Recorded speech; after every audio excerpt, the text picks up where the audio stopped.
Hey everybody, what is going on? Hexlex here, got another Master Duel video for you, coming at you with a new ban list update, upcoming Forbidden and Limited List update for March 1st. Now, this is going to be a smaller ban list, but we also have kind of been able to anticipate something like this, mostly because of the fact that the Duelist Cup is coming up soon, and they typically don't really do huge ban lists for the Duelist Cup, or like right before them, right? It's typically afterward, once Konami kind of has that data to work with as far as what decks did well, you know, so on and so forth. So this one will be implemented at the end of the month, and like I said, it's a pretty small one. There's only 3 changes here, so we can go over this pretty quickly, but there's still some pretty interesting implications here that we can talk about. We have Ame no Habakiri no Mitsurugi, which is going from 3 copies down to 2. So the Habakiri is getting semi-limited. On top of that, we've got Snake Eyes Poplar going from 1 copy back up to 3. Card is getting unlimited. And also, there's Pot of Desires as well, going from 1 copy back up to 3. So the biggest thing to talk about here is Habakiri going to 2, right? Because Mitsurugi is a pretty prominent strategy on ranked ladder. It's something you see quite a bit. It might not necessarily be the strongest deck in its pure form or any of its variants, but it is very, very prevalent on ranked ladder. As far as whether the deck or the engine needs a hit, I think that's a little bit debatable, and I'm not even sure if I know what the answer is myself. I really like Mitsurugi. I think it's a really interesting engine, and I don't think it's necessarily too powerful. However, I will admit that it is very accessible by a lot of different engines, right? You know, anything that can search a ritual monster, that can deal with reptiles or level 8, has the ability to incorporate the Mitsurugi strategy, and that's just on the surface. There are a lot of other strategies that might not look like they would play well with Mitsurugi, like K9, for example. At a glance, doesn't particularly look like it synergizes with the deck, but it still finds a home in a lot of different ways. So Habakiri to 2 is a pretty interesting consistency hit. Mitsurugi is also kind of a tricky deck to balance, in my opinion, through a ban list. Because, like, yeah, you could take a card like Habakiri and semi-limit or even limit it, but at the end of the day, you really end up hurting pure Mitsurugi by doing that more than Mitsurugi variants, because, as mentioned, you know, the Habakiri is highly searchable, and a lot of variants will have a built-in way to search it out. So, by limiting the Habakiri, you know, all these other decks that have ways to pivot into Mitsurugi with their other engine can still do that. But again, pure Mitsurugi is just losing out on starters. Now, of course, pretty much every Mitsurugi variant is playing more than 1 Habakiri, so it is affecting more than just pure. But I think limiting Habakiri really does hurt pure Mitsurugi more than anything else. But I'm not really sure if there's a clean way to avoid that, if I'm being totally honest with you, right? A card that a lot of people have called for to be banned, similar to the TCG, is King of the Pharaoh Imps, but as time goes on, I actually wonder how much of an impact that would really have. See, I think King of the Pharaoh Imps was really at its most prevalent in Mitsurugi Ryzeal. Now, of course, there are other Mitsurugi variants that can play it, and naturally, of course, you know, it's usable outside of more than just Ryzeal. Just because it's a rank 4 doesn't mean it's locked into that archetype. But think about it, do you really see King of the Pharaoh Imps that much now that Mitsurugi Ryzeal is no longer a very prominent deck? Because Pure doesn't really have a need to play it. They already have, you know, all their starters start with Mitsurugi plays. And, you know, I think about like Mitsurugi Yummy doesn't really bother with it. Mitsurugi Fiendsmith, like, you can play it, but it's really optional in the grand scheme of things, because in order to summon it in the Fiendsmith build, you would need the Lina and the Chorozo, which most builds don't even go out of their way to include. K9 Mitsurugi doesn't use it. So yeah, I think that King of the Pharaoh Imps ban is not as obvious as it might seem. I don't think it would actually change much as far as Mitsurugi goes. At the end of the day, even though, again, I think that the Habakiri limit does end up hurting Pure more than anything else, I actually kind of think that's probably what you have to do. You could try limiting pre-preparation of rights as well. That would definitely affect variants, I think, a little bit more than Pure. I mean, Pure does play pre-prep, but it also plays multiple copies of Mirror and Ritual anyway, so that wouldn't really affect it as much there. But at the same time, not every single Mitsurugi variant necessarily plays the pre-prep, because then you'd have to play the Mirror as well, and that's not always true. Yeah, Mitsurugi is a tricky deck to hit, but again, I'm not even sure exactly how much you would need to hit a deck like Mitsurugi or an engine. Definitely let me know what you think in the comments below about Mitsurugi and its current, you know, state in Master Duel in the current meta right now. Again, I tend to think it's pretty much fine, but even if it's fine now, Mitsurugi is also one of those archetypes that's not the most, like, future-proofed. That is to say, it's really easy for another archetype to come along and just kind of make Mitsurugi even more broken by including it. Or, rather, I'd be more apt to say Mitsurugi would make this hypothetical archetype more broken by being included with it. All in all, I don't disagree with this hit, but I still wonder how necessary it is, you know? And that is really the only card, like I said, that's actually being reduced on the number of copies is the Habakiri. But again, this makes sense with the Duelist Cup, you know, in the upcoming month. They don't want people to, like, they want you to be able to play test, right? And I think that makes sense, for sure.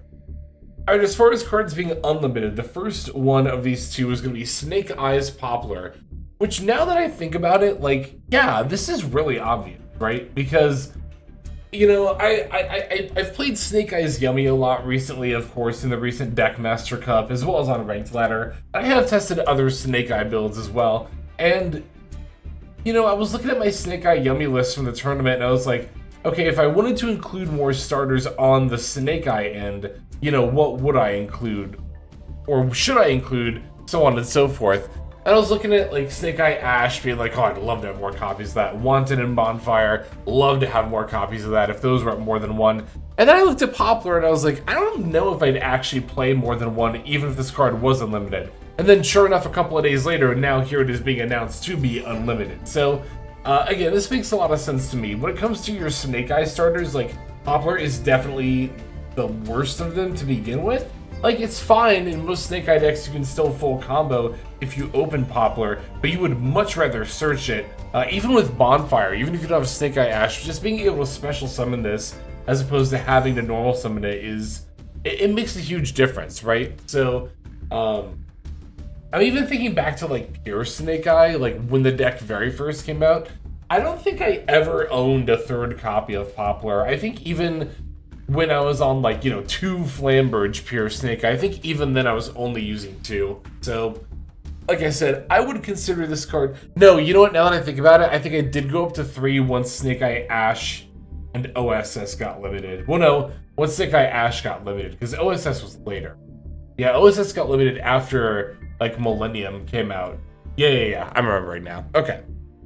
But anyway, yeah, Poplar going to 3 is totally fine. I think that, like I said, most Snake Eye builds will still probably only play 1, maybe a second copy. Well, because here's the thing, too, the whole point I was getting at is that, like, you know, when I did play more than 1 Poplar, it was in, like, a pure Snake Eye deck, when such a thing was still feasible, before all the hits, which were all definitely warranted. But since you're always at least going to be including, like, engines like Fiendsmith and Millennium, if you're not doing something a little bit more out there, like Mitsurugi or Yummy or Orcus, so on and so forth, regardless of whatever you're doing with Snake Eye nowadays, you're going to be jamming, like, multiple engines alongside of it. And for that reason as well, I don't necessarily think you want more than 1 Poplar. So, yeah, I think this Unlimited is completely fine. I don't think it actually really changes anything about the current state of Snake Eye, which I think is completely fine. And last Unlimited is going to be Pot of Desires, going from 1 to 3. It's funny to think about how, like, when this card was at 3, it was actually being used in meta decks like Sword Soul, right? Like, I don't know, when I saw this card going to 3, I started thinking about, like, okay, what decks that are currently good would actually want to play 3 Pot of Desires? And I was like, Sky Striker, and I kind of struggled to come up with anything else outside of, like, Stun, I guess, or something like that. But, you know, that got me thinking, like, well, what happened to, like, Sword Soul? Sword Soul played 3 Pot of Desires, and, you know, it did pretty well with that in a lot of scenarios, but it got me realizing that I think the issue is that a lot of decks nowadays have these one-ofs that are really crucial to their engine, right? That if Pot of Desires banishes them, you're kind of SOL. You know, I'm thinking about, like, any deck that plays Fiendsmith can't play Pot of Desires, right? Because if you banish, you know, your engine is so precarious. If you banish Lacrima or Tract or both your Engravers or Lurie, it's just so hand dependent. Like, you can very easily end up screwing yourself over. Yeah, if you go Desires, activate, you know, and among the two you draw is Tract, well, that's nice until you look at your banish, and yeah, Lurie and Lacrima are in there. And that's just one example of an engine, right? You think about, like, Mitsurugi can't really get its Murakumo banished. K9 wouldn't really want its Lupus or its Lantern or its Forced Release banish. Well, Forced Release is a little bit less of a point, but I think that, you know, Lupus and Lantern are a lot more critical there. You know, the Yummies have their field spells. The one deck where I could kind of see Desires maybe being okay is Draco Tail, but even then not really, because one, you would still have your trap cards are all one-ofs, and two, you don't want to play, like, you want to max out on your monster count in Draco Tail, right? You don't want to be playing any unnecessary spell and trap cards, and I think Pot of Desires would definitely fall in that unnecessary category. So, yeah, the more I think about this card, the more I think it's fine to go back to 3. Even if it's really only supporting Sky Striker, like, that's fine. Again, it does help stun quite a bit, because, like, while a lot of floodgates are limited, stun doesn't really care which floodgates it's drawing into on turn 1, as long as it's drawing, like, a critical mass of floodgates on turn 1, right? But to be fair, I don't know, I haven't really seen stun around in quite a while now that I think about it, so I don't think it's that pressing of an issue. And who knows, if stun gets a little more consistent, maybe that's a reason to finally ban some more, like, barrier statues or continuous trap cards or whatnot. But I digress. Yeah, so like I said, overall, really small list, but I think one that's still worth noting. It won't have a huge impact on the meta, but it's interesting to note that Konami not only has their eyes on hitting Mitsurugi, but Snake Eyes between Poplar going to 3, and more importantly, Oak recently getting unbanned.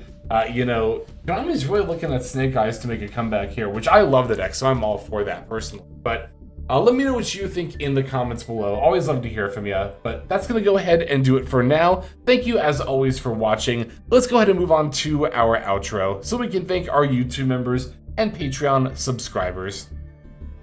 Hey everybody, Hexlex here. Thank you so very much for watching all the way to the very end of the video, which, by the way, is one of the best ways to support the channel. Speaking of supporting the channel, take a look at the names on screen. These are folks who have been so generous as to either join as a YouTube member or subscribe over on patreon.com/Hexlex to support. There's also perks for doing so. If you would like to see YouTube videos early, as well as some exclusive videos that get uploaded to YouTube, but for one reason or another I decide not to publish, definitely go ahead and hit that join button to see content early, as well as some exclusive content. If you're looking for more exclusive content, over on patreon.com, I upload exclusive videos that are not posted on YouTube just about every single day. Whether you choose to subscribe over on Patreon, join as a YouTube member, or simply continue to watch, your support is greatly appreciated. Thank you so very much. But for now, this is Hexlex. I am signing out, and I hope that you have a fantastic day.